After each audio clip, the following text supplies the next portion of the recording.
When Audi started expanding its e-tron lineup of electric vehicles, the original e-tron, this one here, needed a new name beyond just e-tron, and it also needed more range. And now it has both. This is the new Q8 e-tron. Launched in 2019, the e-tron, now the Q8 e-tron, is the brand's flagship EV. It's a standard-sized, up to 5-passenger SUV with a dual-motor all-wheel drive system and an adjustable air suspension.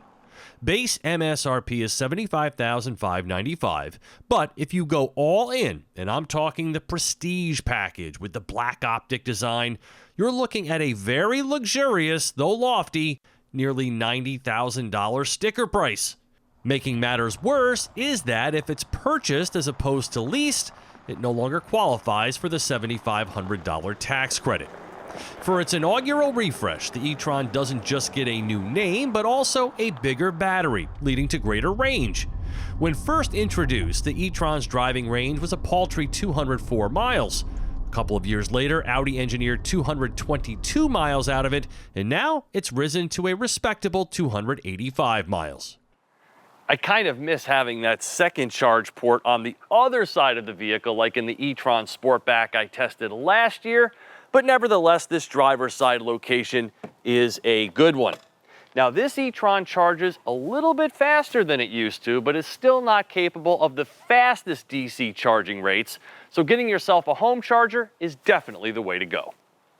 Juicing up every night while you sleep is certainly the way to go, and level 2 chargers, or simply a 240-volt outlet thanks to the included charge cable, aren't that expensive to install, especially for someone that can afford this Q8 e-tron in the first place. Though this one does take a full 16 hours if the 106 kilowatt-hour battery is completely discharged. While traveling, it's nice to know that 2 years of complimentary fast charging at Electrify America is included, and this Audi is plug-in charge compatible. That means no messing around with payment methods or mobile apps. Simply plug in and the charging begins. Very nice. It's quick too. About 30 minutes will get you back on the road. So Audi has tinkered with the battery size and chemistry, the rear electric motor's construction, the steering's quickness, and the suspension's rigidity, combining to not only foster more range, but improved performance and handling. With the sport driving mode selected and the accelerator fully depressed, boost mode will be summoned, delivering maximum power, up to 402 horses and nearly 500 pound-feet of torque, albeit briefly, to whisk away 60 miles per hour in only 5.4 seconds. Not bad at all for a 5,800-pound SUV. Now keep in mind, the upcoming SQ8 e-tron and its third electric motor is going to bring that number down to 4.2 seconds if such matters concern you. Also contributing to the increased range are improved aerodynamics via this gorgeous reimagining of the front end with the new grille and updated Rings logo. This is also the first Audi to feature this laser-etched badging. And how about these headlamp animations? Audi certainly knows how to dazzle with lighting. It's a beautiful touring vehicle, quiet and a delight to drive, with various programs from which to choose, ranging from dynamic to off-road, all recalibrated this year for greater differentiation. And because the Q8 e-tron's rear-wheel drive nature can be locked into all-wheel drive, with almost 3 inches of body height variation delivered by the air springs, it can be a confident off-tarmac explorer as well. And these seats are a slice of heaven, with power thigh extensions, side bolster adjustments, and massage. Yet, there is still room for improvement. The Q8 e-tron is very nice, but is it nearly $90,000 nice? I don't really think so. For that kind of money, I'd like to see even more range here.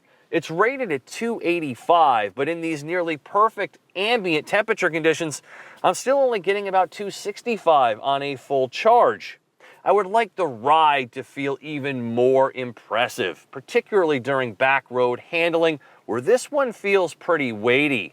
And I'd also like to see more EV-specific features in the infotainment system. That is definitely lacking. Now, $90,000 is a lot of money for a vehicle this size, and even though this is the Prestige trim and it's loaded, I wouldn't call it fully loaded, and the ergonomics are far from the best. The shifter is certainly funky and has led to wrong direction starts more than once, but you can't argue with the modern elegance of the wood inlays, the Google Earth mapping, head-up display, and ambient lighting choices. And this one has it all. A phenomenal Bang & Olufsen 3D sound system, a top-view camera system, all of the driver assistance tech, and because of the EV platform, the rear floor is nearly flat for greater 3-across comfort if need be. There's deeply cut and spacious luggage capacity in the rear, a little more storage under the hood, and easy fold second-row seats. And if you're still worried about out-of-town trips and range anxiety, Audi has an app owners can use to book a free week-long rental of a gas-powered model through its Always Audi program. If you want a little more style, the Q8 e-tron Sportback is still on the menu at a $3,400 premium, which also includes an additional 11 miles of range. So the changes here are positive, but the price is eye-opening. Now, if you're waiting for a complete e-tron redesign, that's slated for 2027. For TestDriveNow.com, I'm Steve Hammis.